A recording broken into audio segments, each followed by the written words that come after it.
Bonjour tout le monde. Moi je tiens à être ici pour exprimer ma solidarité avec le peuple marocain et des détenus politiques au Maroc. Tous les détenus sans exception, mais surtout ceux qui sont des détenus qui défendent la liberté et aussi toute forme de liberté. La liberté d'expression, mais aussi la liberté de conscience, comme Edo Salah et d'autres militants qui défendent surtout ces libertés-là. Je pense que j'ai beaucoup entendu ici que la France est un pays des droits de l'homme. Moi, j'ai pas vu les droits de l'homme qu'on matraque des manifestants dans des manifestations, interdiction des manifestations ici en France, en bloc durée pour qu'il n'y ait plus d'accès à des manifestations en France. Je pense que nous, notre devoir, c'est de dénoncer la justice là où il se trouve et d'être solidaire avec les gens et les opprimés partout. Parce que les opprimés sont même en France aujourd'hui. On a des syndicalistes qui sont criminalisés, comme les Gaudières ou d'autres syndicalistes de CGT ou d'autres, et même des organisations syndicales contre des terroristes et autre chose. Alors ça, c'est vraiment le fascisme qui revient de plus en plus. Et on le voit encore aujourd'hui, comme on le met à 50 mètres ou à 300 mètres, et demain on va même nous interdire de manifester contre le régime marocain, parce que n'oublions pas que le régime marocain et le régime algérien, ce sont que des représentants du capitalisme français chez nous. Ils ne sont pas là pour défendre les intérêts du pays, ni les intérêts des citoyens, non. Ils sont là pour défendre les intérêts du capitalisme français, des multinationales françaises qui exploitent la région. Et ils sont souvent là pour la défendre, même militairement, au détriment des citoyens, au détriment des richesses. Alors, soyons un peu plutôt solidaires avec la lutte qui se met en France et allons de plus en plus vers le moment des travailleurs, des syndicats en France pour essayer de les pousser à être conscients de ce que font leurs multinationales chez nous et comment on traite les gens, surtout les représentants de nos régimes, comment ils traitent les gens chez nous qui sont en Algérie ou ailleurs, et aussi leurs guerres qu'ils font là-bas, qui sont un peu partout. Et ces guerres-là, on paye le prix aujourd'hui de leurs guerres qu'ils font. Il y a 10 ans de là, il y avait l'AQMI au nord du Mali et de Niger. La France, il ne veut rien dire. Mais les jours qu'il y a les Touaregs, ils ont pris les armes pour demander leur indépendance, la France était là, non pas pour chasser Daesh ou AQMI, non, mais plutôt pour massacrer les Touaregs. Et ça, on doit quand même tenir compte que la France est un pays capitaliste. Il défend le capital et n'a jamais été au prix des pauvres, même si on dit les droits de l'homme, et les droits de l'homme à l'époque c'était pour les Français et pas pour les autres, mais aujourd'hui même pour les Français. Parce que même les Français aujourd'hui, on les criminalise, on les enferme en prison parce qu'ils sont syndicalistes ou ils défendent leurs droits aussi. Et ça, il faut tenir compte, surtout avec un gouvernement, l'un des plus impopulaires en France, depuis l'histoire de France, c'est celui de François Hollande avec Manu. Et ça, il faut le dire. Et le régime marocain, pour moi, c'est plutôt le représentant de la France.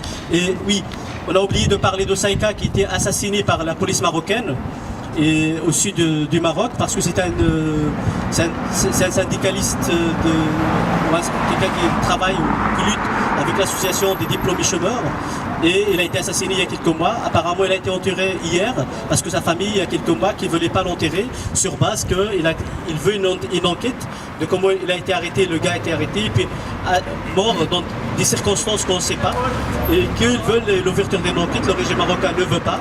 Apparemment à un moment donné on a même envoyé des élus pour proposer à sa mère équivalent de 70 000 € pour qu'elle la ferme. La mère a refusé.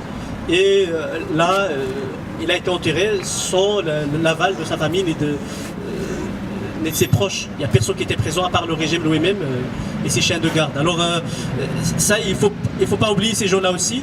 Mais Edo Salah, Achour, il faut aussi défendre leur droit à la liberté d'expression, mais aussi dénoncer le fait que depuis le 2011, le régime marocain est revenu avec des méthodes ultra répressives avec les islamistes qui sont au pouvoir. Et ces méthodes-là se vont de criminaliser les ex-militants des mouvements du 20 février ou d'autres militants. Il y en a pas mal qui étaient emprisonnés sur base à qui on colle souvent des dossiers de droit commun. Alors moi je pense qu'on doit être vigilant parce qu'il y en a parmi nous qui ne savent même plus rentrer au Maroc parce que par crainte des menaces que leurs familles reçoivent sur place, leurs amis, ou même ici, parce que les menaces, elles ne se mettent pas qu'au Maroc, mais les menaces ici en France, en Belgique ou ailleurs. Et merci à vous et que la lutte continue et qu'on espère qu'on va vaincre le capitalisme et tous ceux qui exploitent les opprimés du monde. Je voudrais rappeler que le Maroc, d'abord, connu en France parce que c'est un pays touristique. Moi-même, j'y étais l'année dernière et j'ai vu beaucoup d'étrangers. C'est beau, un pays, le peuple, il est magnifique.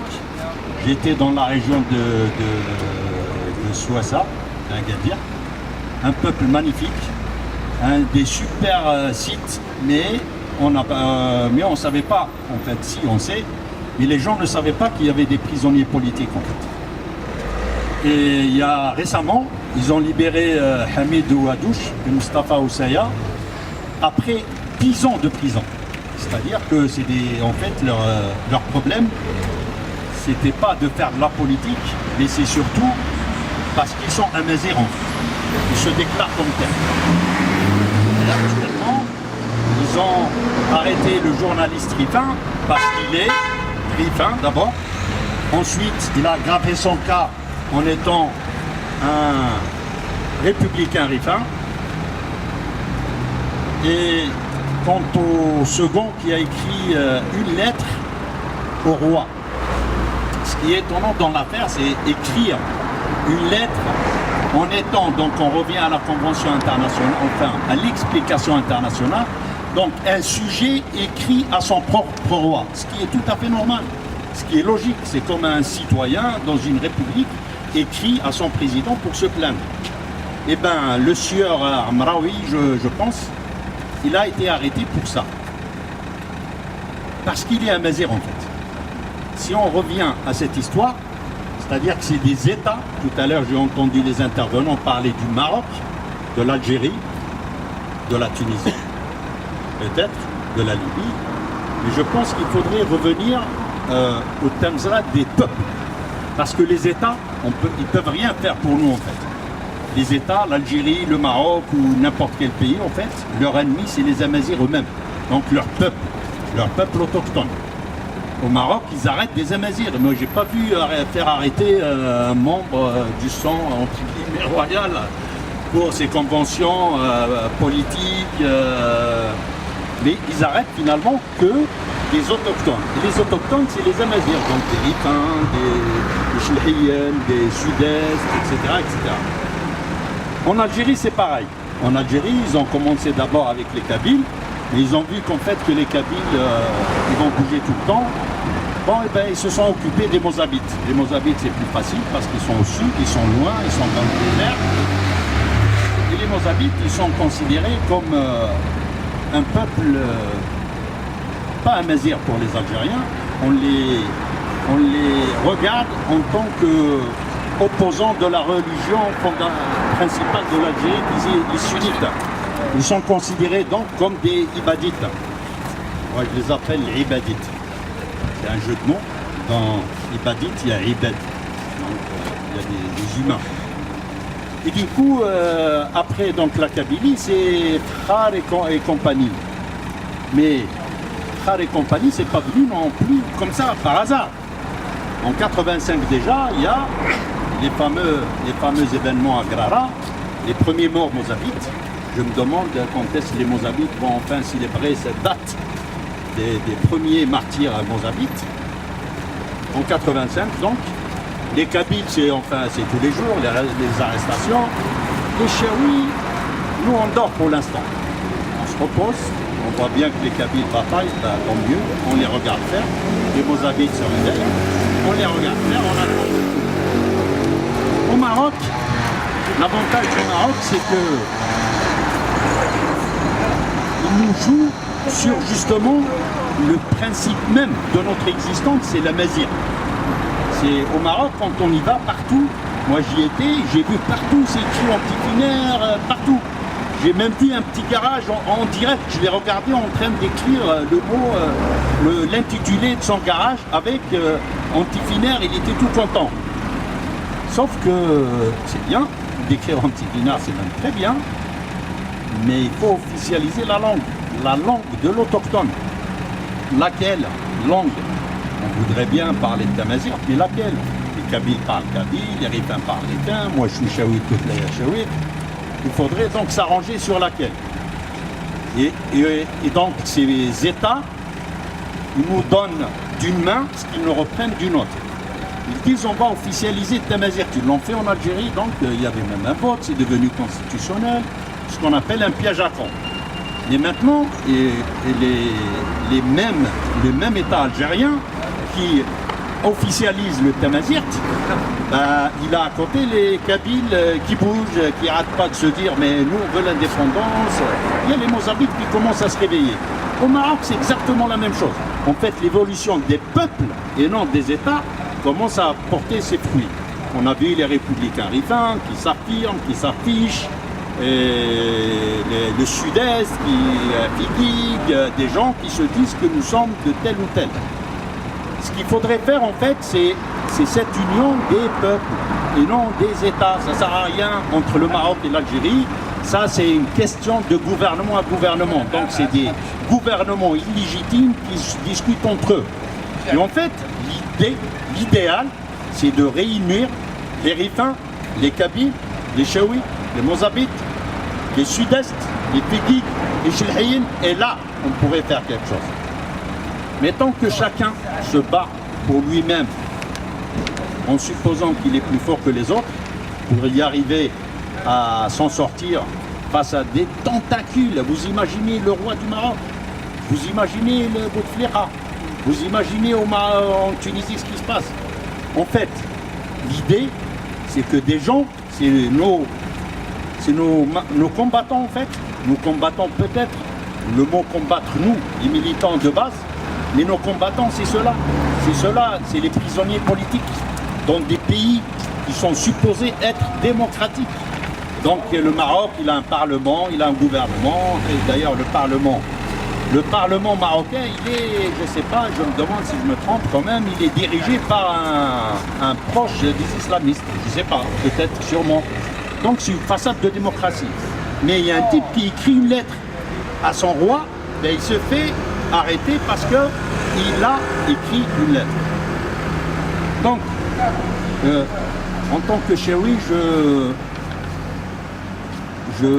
me regarde et je me dis, les vrais Chaouis, c'est ceux-là, ceux qui sont en prison. C'est ces gens-là, partout, au Maroc, au Mzab, c'est ceux-là les vrais Chaouis.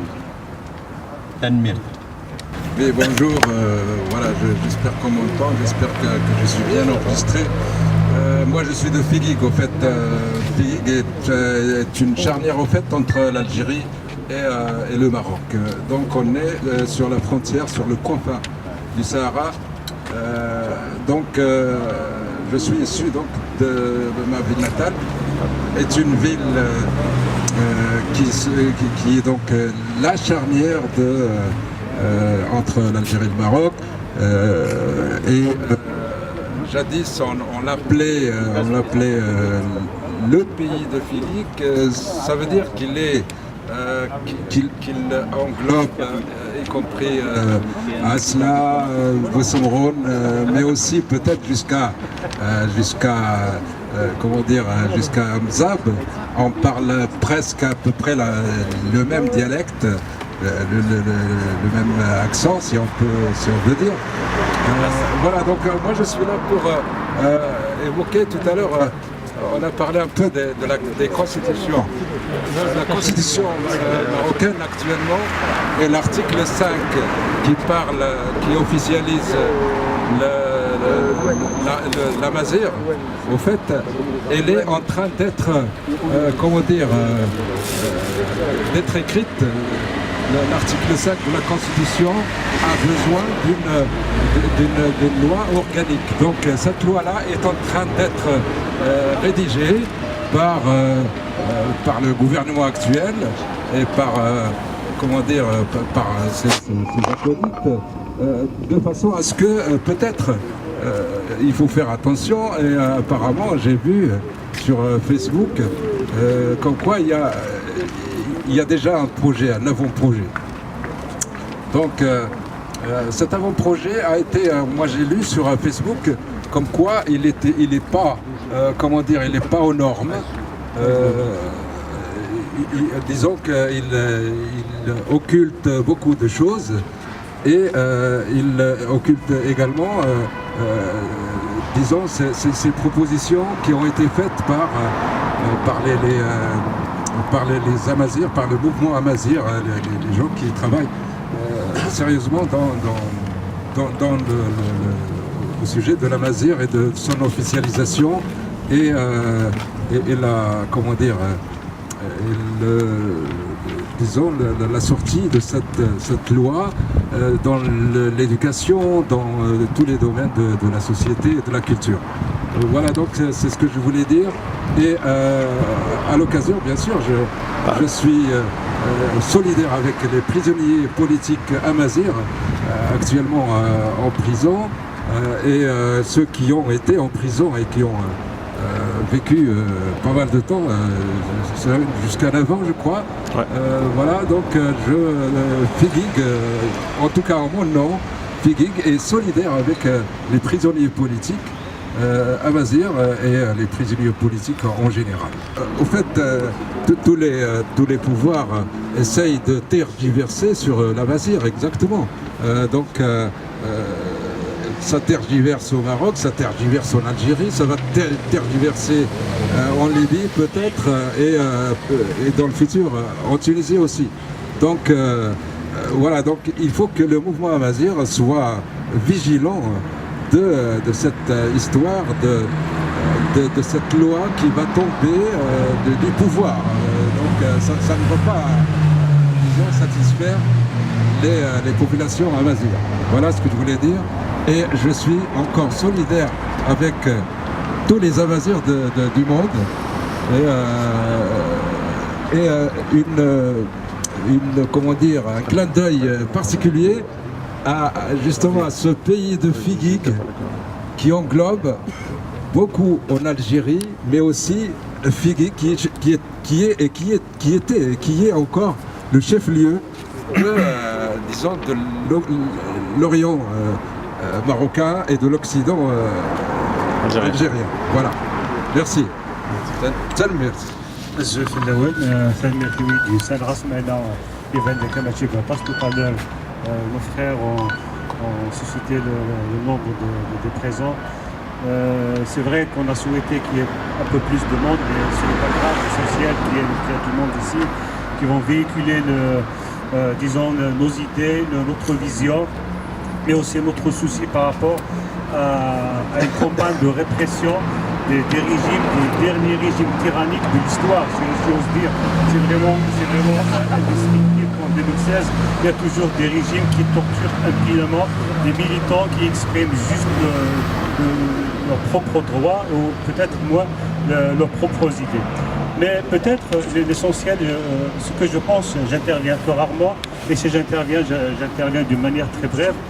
Je pense, à mon avis, je pense à 2 points. Kabyles, Chaoui, Mozambique ou Chilhine, Rarifi, au final, le Kalkatas, nous subissons tous la même chose. Nous subissons tous le même sort. Alors il est temps, à mon avis, d'une part, réfléchir à une nouvelle stratégie et faire le bilan. Après 50 ans, 60 ans, 70 ans de lutte, faire le bilan. On est arrivé où? On est arrivé où? À Chikrosan. Pourquoi on a réussi dans certains cas, on a échoué dans d'autres cas. C'est bien de manifester, c'est bien de faire des sittings, c'est bien de faire autre chose, mais l'histoire, la politique nous apprend aujourd'hui qu'il y a vraiment d'autres voies qui sont terriblement plus efficaces, mais encore, ça nous apprend la limite de l'efficacité de nos propres moyens, voire de notre méthode. À mon avis, il est temps de se poser la question, est-ce qu'il n'y a pas d'autres moyens? On se dit toujours qu'on n'a pas les moyens, mais réellement, on n'en a pas pensé à nos propres moyens et qu'on n'a pas toujours utilisé. La deuxième, et c'est la plus importante à mon avis, il est temps de mettre de côté nos différends et nos différences. Il est temps. À mon avis, ça c'est un danger, c'est un risque total. Parce que le risque total, c'est la disparition de tous les peuples amazirs. Anthropologiquement, ça c'est un risque qui est réel et qui existe. Nous ne sommes pas à l'abri de ce danger. La répression, les moyens pédagogiques destructifs qu'utilisent les régimes contre notre existence, notre identité, et surtout l'indifférence, je dirais, de la communauté internationale par rapport à un certain nombre de pratiques. Il paraît que si la torture existe en 2016, normalement ça aurait suscité une colère internationale. Pourtant, d'accord. Par contre, on voit qu'un militant comme Kamel Delfkhar, qui est incarcéré dans des conditions, excusez-moi, moyenâgeuses, dans l'indifférence totale, je ne dirais pas de la communauté internationale, mais de ceux qui n'arrêtent pas de se dire qu'on forme un seul peuple et une seule nation. Où est cette nation qui n'existe que sur les papiers, qui n'est qu'une nation fictive? Ce n'est pas possible que des gens qui habitent à 80 à 100 km de la ville natale de Kamel Delfkhar et qui apprennent les conditions dont il était détenu alors qu'il n'y a aucune dénonciation. Kamel Delfkhar n'est qu'un exemple parmi tant d'exemples. Les arrestations de nos jours en Kabylie qui se font d'une manière quotidienne. Au Maroc, c'est la même chose. De toute manière, la répression est le moyen du tyran, mais qui est intellectuellement quelqu'un de faible. Nous devons résister, mais surtout mobiliser et penser à une nouvelle stratégie, la stratégie de l'union et de la recherche des moyens efficaces. Bon, c'est vrai que certains cherchent le spectacle, mais à mon avis, il est temps de chercher d'autres moyens, de chercher des moyens alternatifs plus efficaces. Il faut faire le bilan de ce qu'on a réussi à faire jusqu'à maintenant et faire le bilan de nos échecs pour trouver des solutions. Je vous remercie infiniment de m'avoir écouté.